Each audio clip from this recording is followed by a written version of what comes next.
By the way, one question that might come up is that of prohibition. Would Roosevelt have championed or supported prohibition?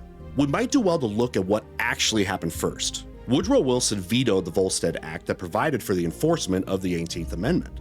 The veto was overridden and the act went into effect, but not because of presidential approval.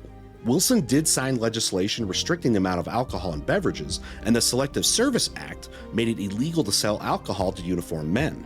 One of the reasons for this was to preserve grain for the war effort. In the 1916 presidential election, neither Wilson nor Charles Evan Hughes had much of anything to say about the idea of prohibition. It simply wasn't a major issue until the war started. One could then ask if Roosevelt would have done anything differently. I think that it must be understood that both parties had wet and dry factions in the lead up to Prohibition. During an election season, it's entirely possible that the candidates for both parties would have remained silent on an issue that could irritate a part of their base. Instead of full prohibition, I can see wartime measures intended to get through the conflict, and since the war would likely be over by the time the election had taken place, I think that it's likely that the chance of prohibition might have passed over.